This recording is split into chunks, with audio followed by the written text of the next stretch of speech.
So I say pre-tox before you detox. And I think I heard that somewhere else. I don't think that's my phrase, but what that means is just being conscientious of what you're ingesting, what you're applying, and reducing that burden of incoming stuff before you worry about what you take out. That you can do a cleanse. I don't think it's a long-term solution because if you're not reducing what you put in, you'll be back to square one in no time. Welcome to my podcast, Over 40 and Fabulous, the show that helps you live your best life no matter your age. I'm Robin Thomas, lifestyle and wellness expert and a community leader in holistic health. I'm the founder of Living Well Connections, a healthy living community that supports, educates, and empowers us all to make healthy decisions toward a more balanced and fulfilling life. Today's guest is Connie Wade, a functional diagnostic nutrition practitioner and health coach with nearly 25 years of experience in medicine. She helps adults overcome gut issues, hormone imbalances, and other bothersome symptoms to restore their energy, confidence, and love of life. Welcome, Connie. Well, hi, Connie. I'm so happy to have you here. This is going to be a great podcast. I just know it. Oh, thanks, Robin. I've been looking forward to this all week. I've been really excited about it. Well, I enjoyed meeting you, and we found that we had an awful lot in common too. We did. I'd like to see if you please share a little bit of your story so we can get to know you better. I appreciate that. My story starts actually in childhood, although I didn't know it. Back then, I was diagnosed with psoriasis. And this was, I think I was 8 years old, and they had me put all kinds of oils on my head and, external treatments, which of course never solved the problem. But then when I grew up in Germany, when I moved to the United States in 1993, then I started working in a garden center, and then after a while decided that I think I want to go to nursing school. And I went to nursing school and became a nurse. And this is in 2002. And I worked night shift for probably 20 years. And it was this badge of honor to work night shift and be up all night and save all these lives. But after some time, I started to get, random aches and pains. I had joint pain. Then I started to get some reflux and some bloating. And I never really put two and two together. It's just I wasn't feeling good. Mm-hmm. I would work 6 nights in a row to be, off for 6 days, so I wouldn't have to flip-flop all the time. But I think that really was taking a toll on my body. I went to see my doctor, said, because my hands were aching, I had trigger finger, and I couldn't hardly walk up the stairs. And so they checked me for rheumatoid, but that marker was really kind of very low. He said, well, there's maybe a slight suspicion, but it's not clear cut, but you can take ibuprofen, which, I had been taking ibuprofen for a long time because I didn't know any better. And then randomly I came across a podcast and they were talking about functional health, and I was really intrigued by it, and I started listening to it more and more. And the more I listened to it, the more it made sense to me that something wasn't, quite right. At the same time, I was also working on my master's degree to become a nurse practitioner. So I spent a lot of time sitting in a chair, eating pretzels and chocolate while I was reading all these papers. And, when you don't know better, you don't know better. And then you just can't do better. But then I learned all these aspects of functional health and what we put in our bodies and how we need to, nourish ourselves and not put all these toxins in us. And I went through a functional program and implemented all those lifestyle changes. And, I cut out the gluten, and I quit the night shift, and I started drinking more water and moving more regular, all those basic things. And my symptoms went away. I'm like 98% better. It's been an amazing journey. That's wonderful. That's wonderful. I want to emphasize that you didn't know. For our audience, they're going, oh my gosh, I didn't know these things, or they start feeling guilty about this. We didn't know back then. I also didn't know. I was in medical research, and I was not taking care of myself health-wise at the same time. And we're learning about inflammation. And here I am eating, you know what nabs are? Peanut butter No. crackers. Oh, I was okay. eating, Yes. yeah, I was having for lunch, I had vending machine peanut butter crackers, and I thought I was doing good to avoid the soda, so I would have an orange juice and peanut butter crackers, because I only had a little bit of time to have lunch. I didn't have time to go to and I should have brought my own. Should have, but I didn't. So we Hindsight is all 2020. have these journeys. By the time we're over 40, we've all been through a lot, and just don't beat yourself up, because there's a way to get started. There's a way to just, even if it's changing a few things at a time, one or two things at a time, it's all going to progressively help us. And so how do you work with when you work with someone? So you have the background as a nurse, an emergency care nurse, which is phenomenal, because you're right there on everything, new things coming in all the time. But when you have someone in your practice now that you're working on, when they come in, what's one of the first things you talk to them about? I think that's it's kind of depends, and we say that a lot in our field. No, but Well, it that's good. depends, because I think that's one of the aspects that's being lost in modern medicine, is the bioindividuality, that everybody has a different story, has a different background, has different genes, has a different lifestyle. So it's really just, it depends. But, the foundations have to be there for everybody. So the things I talk to everybody about is going to be stress and stress management. It's going to be sleep. It's going to be natural light exposure. It's going to be what kind of foods are you eating. So those are really the basics. Clean water. Mm-hmm. So and movement. So those really are the basics that everybody has to have in place, no matter where they come from or what they do, to achieve improvement or even optimal health. So Absolutely. Well, I agree with you. We're on the same wavelength here. I think everybody should do that. I don't even think, if you have nothing going on, if you feel really healthy, that's what you have to do to remain that way. Because if you don't, you'll end up rawas, saying that I can sleep when I'm dead. That was my night shift mantra. Oh my goodness. So it didn't work out real well for me, and it doesn't work out well for anybody. So even when you're healthy, you have got to do those things to maintain that. Or your body, the thing about the body, it's just a magnificent machine, and it will keep going for you, and it'll keep going and going and going, and it'll do everything to keep you alive, and it'll compensate. And then there comes that one day when it's like, I can't do it anymore. Yeah. And so you can be doing something for a long time and it never bother you. And I hear that a lot. I've always ate this food. It never caused me problems, or I always stay up till midnight and I've never had issues. But at some point, the body's going to be like, I can't do it anymore. Mm-hmm. So that's why even when you don't have anything that sticks out, that's like really in your face kind of a problem, you still need to be doing those things just to maintain that. Yeah, I see that. And as we get older, even more important to pick up those healthy habits if we don't already have them. If the beauty is, if you get those habits in, and when they're habits, you don't have to think about it. That's what I love. Automatically. Yeah. I mean, I don't think about, I get a glass of water when I wake up. I don't even think about it. I just find my body doing it. And little things like that can make a big difference, and they add up. Sometimes, and some people really are interested in, they're feeling sick, but they're feeling tired. They're feeling, they're having symptoms that are annoying, or, maybe they're not at the point where they would go to the ER and check about it. But, they're just sort of like, oh yeah, they just say, I'm just getting older. And some people suggest they do a cleanse.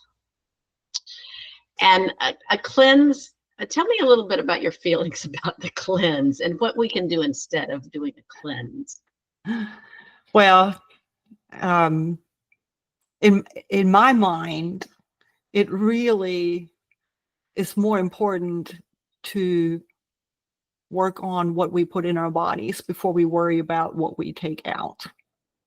So I say pre-tox before you detox, and I think I heard that somewhere else. I don't think that's my phrase, but what that means is just being conscientious of what you're ingesting, what you're applying, and reducing that burden of incoming stuff before you worry about what you take out. Now, you can do a cleanse. I don't think it's a long-term solution, because if you're not reducing what you put in, you'll be back to square one in no time. So you need to think about what kind of foods are you eating? Are you eating a lot of Asian white foods, from bags and boxes that are highly processed? Are you cooking with seed oils? What kind of shampoo and body lotions are you using? What are you putting in your laundry detergent? The clothes that you wear carry those chemicals from your laundry and get absorbed through the skin. And those are all endocrine disruptors that will mess up your hormones. So you just need to be aware of all those things that come into you before you worry about what you're taking out. And you can really, I think the big thing behind that is if you reduce what comes in, your body is going to be able to take care of the rest. It's just when you're overburdening the liver and the skin and all your detox organs with too many compounds coming in is when it gets overwhelmed and it can't do it any longer. So if you can reduce that initial input, the body can do the rest. Absolutely. Absolutely. I was specifically with food, that can be a challenge because there's so many highly processed foods out there, convenience foods out there, and it can be tough. But if they add some fruit, if they add some more vegetables, go ahead and get the vegetables at the roadside stand if you're blessed to live in an area that has local farmers. If you're blessed with that, use them. They need the support. The thing I see in it, I'm supporting the farmers and I'm supporting my own health all at the same time. I also think it feeds into that quick fix mentality. Because it's just, you do it in that moment. Maybe it's a day, maybe it's a week. The longest you might find is a couple of weeks, and then you go back to what you were doing, and that really is not sustainable.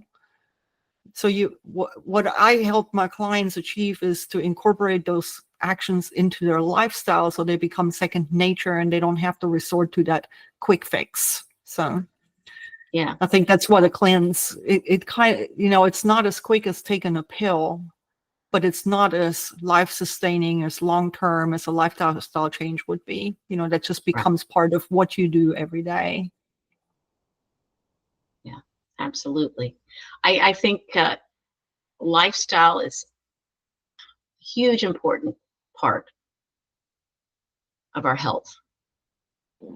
It's definitely a medicine. Yeah, I think it's the only thing. Yeah. Right. Yeah. I agree. Yeah. So, but when you do get somebody who is, they've improved their lifestyle significantly, but there's aspects of their health that they want to get better, but it's not getting better. What do you do then? Well, I like to test and not guess. So what I offer to my clients is functional lab testing, and it kind of depends on what's going on with them. So not every test is going to be appropriate for everybody. And obviously they're not cheap, and we want to be reasonable and be economical and get most bang for our buck as far as testing goes. But that can really uncover so many healing opportunities. When you do a stool test and you see if the digestion is functioning properly, or if you're doing a stress and hormone panel and see where they are on the HPA axis, on that stress axis, are they still compensating? Are they still able to function, or do they need some support there? And that then, I'm not a fan of just supplementing everybody with everything. But when I have these test results, then we can do some targeted supplementation and really know what we're going for, rather than just randomly throwing some probiotics or some adaptogens or some other herbs at something where we're just guessing. So, and then we can really be economical and efficient with our funds and purchase only the things that we really need, rather than ending up with this huge supplement graveyard. I tried 30 different probiotics and none of them worked, and there they sit in the cupboard collecting dust. You walk into a health food store or even the grocery store or a drugstore, and you see the aisles and aisles and aisles of supplements. I can't edify even more people like you who can guide us, get those testing results and guide us through that. I think the tendency is actually to see some little thing on the internet, see some little thing on social media. Oh, I've got to go try that. I get these questions all the time. Just blank out, flat out, do I need more magnesium? And I'm like, it depends. Like you said at the beginning, it really depends on the person. Marketing is so strong, and the advertising dollars that get spent every year to get you to buy that one thing. It's just amazing. Right. It can be very overpowering. I've fallen for it, back in the day before I knew what I know now. I tried this for my joint pain. I buy the potions and the creams and the glucosamine with chondroitin and all the different supplements, and nothing really worked because the cause was much deeper. And that's, and I like and I don't like the root cause, because more often than not, it's never just one thing. It's multiple things that are playing together, and synergistically they cause problems for the body. And so you cannot just look for that one thing that's the root cause. Frequently it's just more than one thing. So I had another thought though. I like that you brought that up, because people do think, oh, it's one thing. And I think most practitioners, when they say root cause, they're not meaning one thing, but the general public hears that. They hear, okay, what's the one thing that's doing? And often it's, cellular health is important, absolutely important. But to know that you're right, our body is an amazing bundle of all kinds of different pathways. We've got all kinds of things going on in our body, and one or two, one thing can knock something else off the track, and it goes on from there. But you're right. I mean, it should be root causes. Maybe. It won't sell as well because it'll confuse people. People love to have a singular issue that they're honing in on. Yeah, the one that's bothering them right now. Yes. Yeah. Yes. That's so true. That's so true. And I'm sure you've seen that in the ER, emergency room.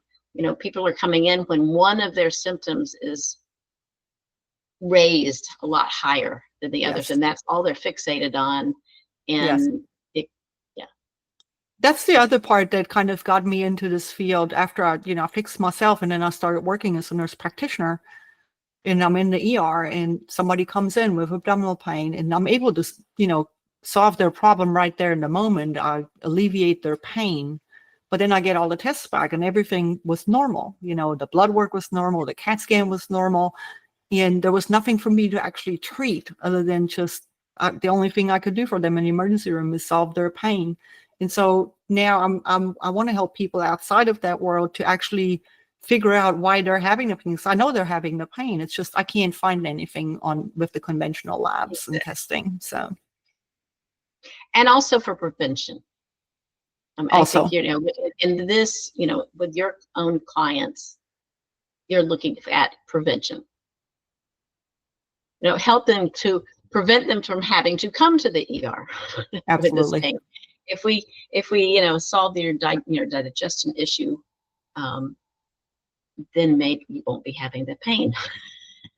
Correct.